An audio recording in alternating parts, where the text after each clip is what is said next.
It all started as a study project in fall of 2017. About a year, I would say, Morbid Metal was actually called Unfold. And that is because the original idea that I had revolved around a piece of paper that, well, would unfold into different figurines. And each of these figurines, being a playable character, would have their own skill set that the player can utilize. The very core mechanic was really character switching, what still remains in Morbid Metal nowadays. In Unfold, each character had their own set of spells that they could use, and then you can switch characters on the fly with a single press of a button and then combine those spells. Basically, the idea was to be able to create wombo combos all on your own, so to speak.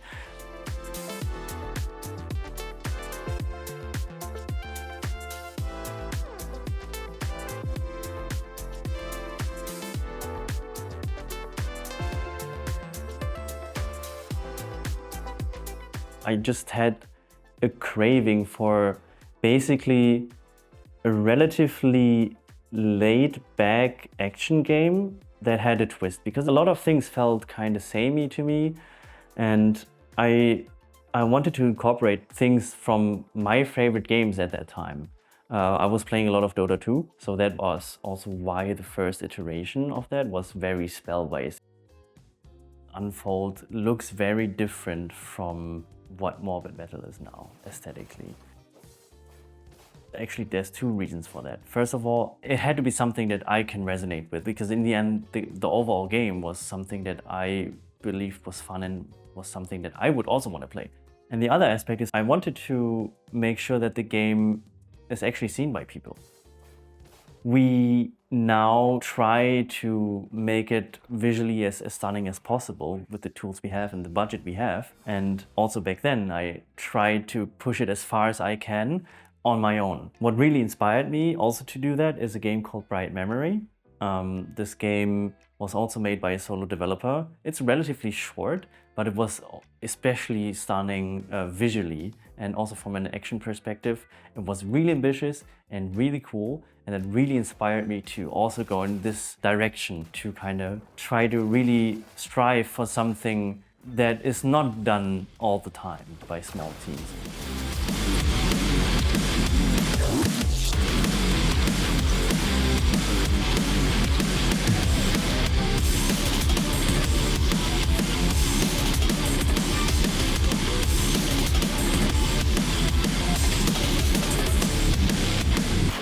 During the first years of development, there were a lot of situations where I was doubting not only my ability to making games, but also basically doubting. It kind of extended to doubting everything, right? If you really believe in something and then things don't play out in the way that you were hoping for, especially if you're in smaller teams, it hits hard, to be honest. It feels like a personal attack on yourself to some degree, because you kind of pour yourself into the project. And so I did encounter a lot of moments where I was just doubting the whole operation, right? Like, what am I doing here? I just finished university. This is my first ever game that I'm working on, like actual game. What am I doing? I don't know anything. This is never gonna work. So I needed to get some sort of verification. Is this potentially something cool? Would people even be interested in that? So I started posting on social media. There was this one point in early 2021 where kind of everything exploded. Some people already liked my Twitter post. That was awesome. So there's like some sort of like interest in it. It wasn't a lot by any means, but it was cool.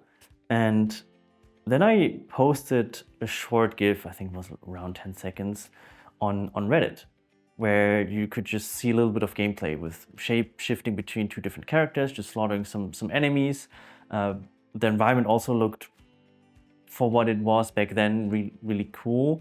And I didn't think much of it.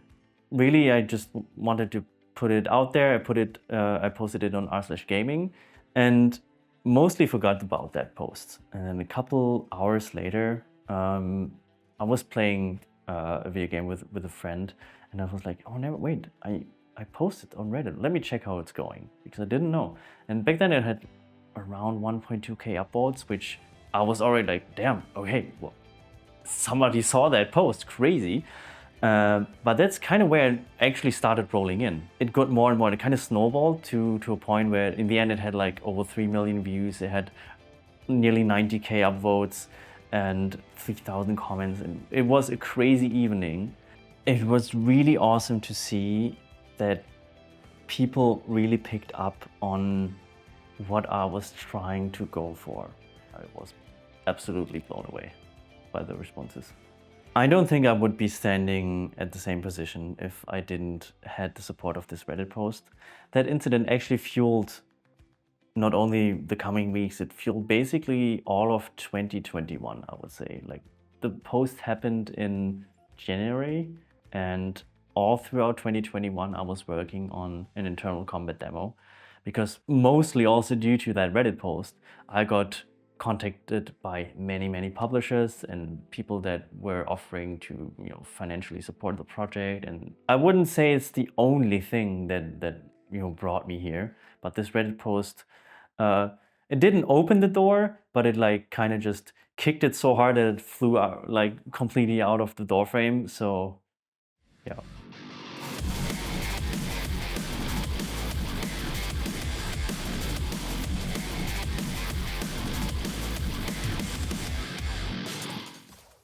Morbid Metal is first of all a hack and slash roguelike. Players can shapeshift into unique characters, all with their own moveset and combos. And the main idea and the core design principle for everything that entails the game is it's supposed to be fun. It's literally just supposed to be a really good time for the player. I was already really liking roguelikes, and I felt like it would actually be a really cool fit. At that point especially, I didn't feel like there was anything like that, right? Combining character action and hack and slash in that sense with roguelike was not really a thing. And I felt like these two would actually go really great together, right? Upgrading your characters and changing skills and all of these things throughout a run, and just really fitted the idea that I had back then. And especially with all those publishers then coming in, not saying that the publishers, you know, pushed me in that direction at all, that's not the case, but that kind of supported me in confirming that this was a good idea, right? It kind of shaped together during that time.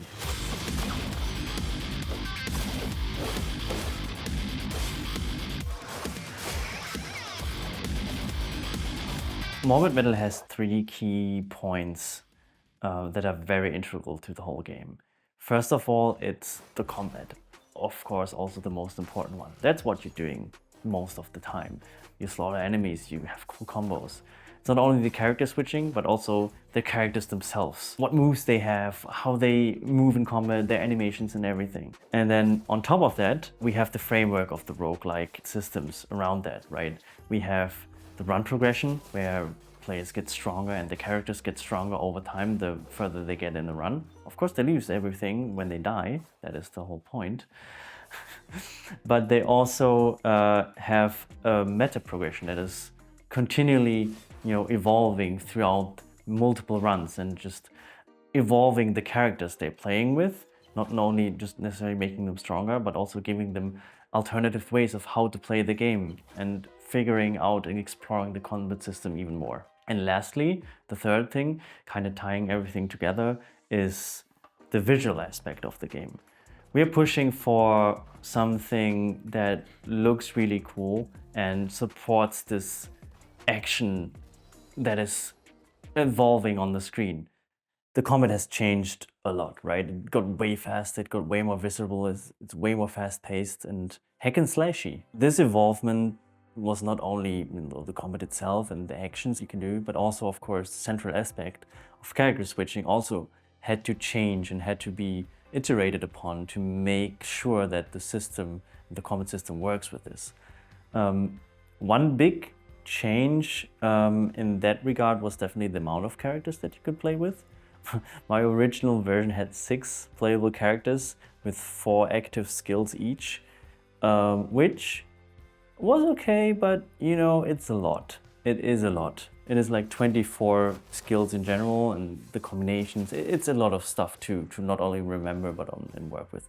So reducing that to 4 is a big change that you can definitely feel in the project, and it was a good change for sure. We also implemented some sort of queue system, basically, where the game assists you a little bit in, you know, saving what you really wanted to do and kind of chaining that fluidly together. So, for example, you use a skill with that one character, switch to a different character, and then want to use a skill there. The game would at some point recognize your inputs that are coming in, so that, for example, if you pressed it a little too early or a little too late, it still fluidly puts these things together. That was a very big and important part of making the system actually feel good in the current version of the game.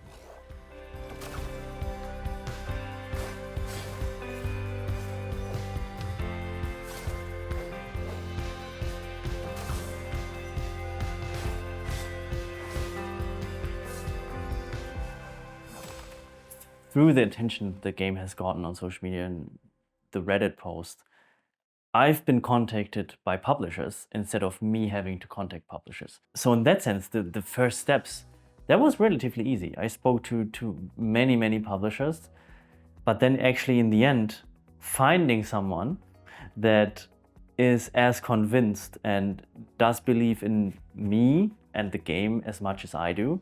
In the end, it was still just me saying that I want to make this game, which is still way bigger than, you know, the combat demo was, and is still relatively ambitious for solo dev anyway, but also for a small team.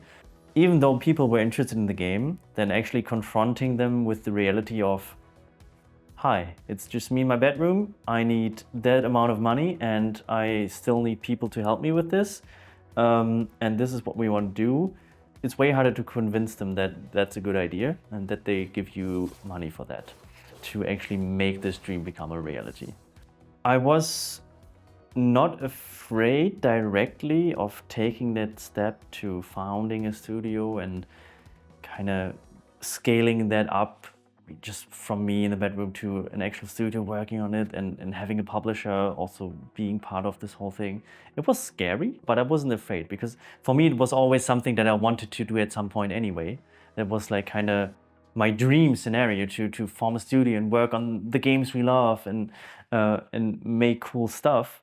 So it was way sooner than I thought, but I was looking forward to that. There were many instances of things that are now in the game that have evolved from the team, um, where I was thinking, this is genius, that needs to be in the game. Like, how didn't I think of this? This is so great. One good example for that is the Void. The Void is the underlying realm beneath the simulation. You can think of it just like the layer underneath, where the player is frequently, you know, going to, managing the upgrades, but also sometimes fighting in there. We re-enter that sphere a lot of times during the game. It solves many issues we had with our design, especially for the roguelike systems, and also you know, variety throughout, you know, biomes and stuff. And it was a really cool idea that came from the team that we evolved into this ever-growing thing.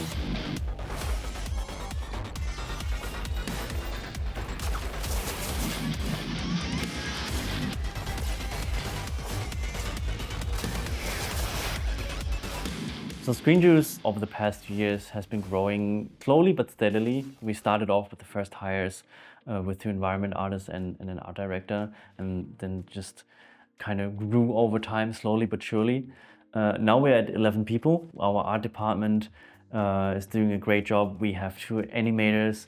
Recently also added a dedicated VFX artist to the team, and are handling, you know, many aspects of the development. At the start, I was the only programmer. Nowadays, together with me, we are 3, which is really helpful in getting all of the stuff that needs to be done to actually complete a game actually also done. Sometimes you underestimate how much work things are. My job description basically has shifted a lot from the initial ignition of the project to what I'm doing now. It is less hands-on than it used to be. That comes naturally when directing a team and having other people taking over certain tasks, of course. My strengths were in being decent at multiple things rather than really good at one or like a very narrowed down field. And now having people in the team that can, make the things that I would do mediocrely really well is so much more valuable for everybody involved. So I'm happy that, I am not the only one implementing things, not the only one designing things. Our long-term vision for Morbid Metal is, well, first of all, releasing to early access this summer, and then steadily not only improving upon what we have, but also, of course, adding content to the project and the game. So to keep in touch with Morbid Metal and seeing what we're up to, what we're currently doing, what is planned and everything, first and foremost, follow us on Steam, wishlist the game and stay updated. We're starting a dev blog that is somewhat coming bi-weekly, stating what we're working on, what the plans are, and how we're seeing our future for the game. But also on top of that, we do have a Discord that we post updates to and frequently, engage with the community. We sometimes want to launch some Q&A sessions with them coming in the next months, and ideally this becomes a regular thing. And on top of that, just our social media. Now that we're nearing the launch of the game and the community becomes more and more important, especially once we are in early access, the voice of the player is just the most important thing for us, right? We want to know what you like about the game, what you don't like. So having a constant communication there on social media, and especially also our Discord, is the place to be.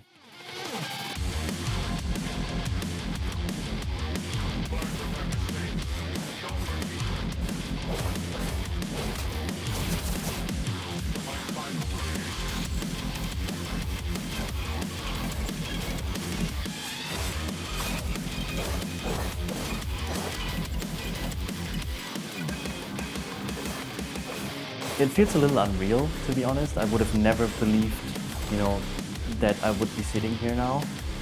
And I would have never, ever come this far on my own. The team that we have built throughout the last years is so important to this journey, and there's no way Morbid Metal would exist without them nowadays. It's absolutely strengthening to have a supportive family behind you. Without them, this wouldn't be possible. And I'm very grateful and very lucky to be in this position with having a family like that.